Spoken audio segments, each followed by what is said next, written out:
So if you're watching this video, you've probably heard of fasting mimicking diets. You've probably seen one from Prolon that costs $200 or $220. There's a coupon code for that one in the description if you want to try the $220 one for $20 off. Otherwise, I went to the grocery store and I did some online research on how to do a fasting mimicking diet yourself using regular food. And this is what I came up with. Your foods are going to be almonds, olives, crackers, a specific kind of crackers. You don't want crackers that have sugar in them. That's the main thing. But Mary's Gone Crackers is the one that was recommended by the people online. I will put a link to their whole site down below too. There's going to be a lot of stuff down below, so check the links. And then soup, you're going to have soup 2 meals a day, lunch and dinner. So I've got Dr. McDougall's split pea soup. I've got Amy's minestrone soup. They also recommend Amy's mushroom and Amy's tomato bisque. I just don't like tomatoes and they didn't have the mushroom. And then Dr. McDougall's pad thai. And then potato leek from Organic Imagine brand. You'd eat half of this. You wouldn't eat the whole thing at once. So here's what you eat from day to day, and here's how I felt after and during those days. On day one, you're going to eat a little bit more than you do on the subsequent days. It kind of gets you ready for the diet. I felt pretty normal on day one. So breakfast is 1.5 ounces of almonds. Lunch is soup. Again, you could eat the same soup every day. There's just different soup options that they've presented, but it really doesn't matter which one you choose. So have whatever your favorite is. So soup plus 5 olives, and then 1.5 ounces of almonds in the afternoon for a snack. And then for dinner, some McDougall's pad thai and 10 crackers. So this day I felt pretty good. Didn't really feel hungry. I think I was running on power from the day before, so I felt fine. On day two, your body kind of senses that something's wrong and you're going to be hungry and kind of miserable until either the night of day two or the next morning. But breakfast, 1.5 ounces of almonds, a can of soup for lunch. The olives are your afternoon snack. Now, they do say you could substitute 8 baby carrots. If you don't like olives or don't want to eat olives every day, you could have 8 baby carrots instead. And then some soup and crackers for dinner.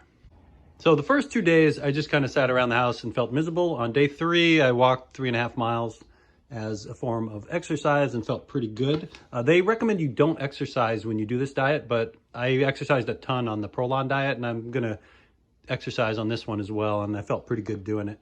So the days are gonna look a lot like the other days from now on. So there's breakfast of your 1.5 ounces of almonds, little soup, some olives for snack. Now you can have mint tea during the day if you want, and I've also been throwing a multivitamin in with my almonds every day. Multiple vitamins are okay. Probably good for you. And then for dinner, soup and crackers. So you started burning fat really on day 3, and then the cellular autophagy, where your cells all kind of regenerate and rejuvenate and take out the trash, happens during day 4 and 5. You'll find that you're pooping out huge amounts of mass, and you'll wonder with just this little bit of food how that's happening. So your body is clearing itself out during that time, and you'll have giant poop. I'm not going to show it here because people will be grossed out, but don't be surprised when that happens to you. So day 4, 1.5 ounces of almonds, soup, have a vitamin if you want, herb tea if you want to have some herb tea, 5 olives for snack or 7 baby carrots, and then for dinner, soup and crackers.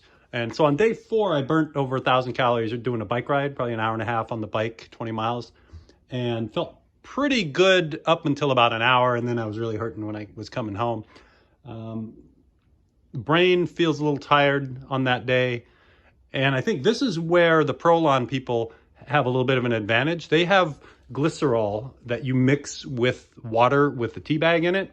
Well, they've said that that makes your brain function better. Your brain needs some sugar to run on. And so that is something you put an ounce or 2 of glycerol into a bottle with a tea bag, and then it keeps your brain happy while your body's starving. Otherwise, your body's going to break down muscle and use that to feed your brain. So I'm definitely experiencing more kind of lightheadedness and brain deadness than I did on the Prolon diet. Day 5 is same food, different order. On this day, I burnt 1,300 calories on a bike ride and again, felt pretty bad coming home. Felt pretty good going out. That's the advantage of not being on an exercise bike. You can't quit. You got to hammer it home. So breakfast is your 1.5 ounces of almonds. Lunch is soup, but this time you get the crackers with the soup in the middle of the day. Your snack is 5 olives. And then for dinner, pad thai. And then tomorrow you kind of transition back into normal foods. In terms of shocking weight loss, here's my before weight, and here's my after weight. All right, so we started at 200.8 pounds, and we end at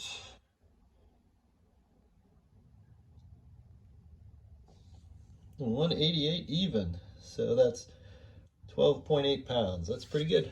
But you got to figure a lot of this is poop. Like, you can't call this fat. It's just your body has eliminated a bunch of stuff, and you're maybe going to bloat back up 5 or 8 pounds of that once you get back to normal eating. So this is the morning of day 7 after eating normally for a day. 191.4. So that's still 9.4 pounds of loss.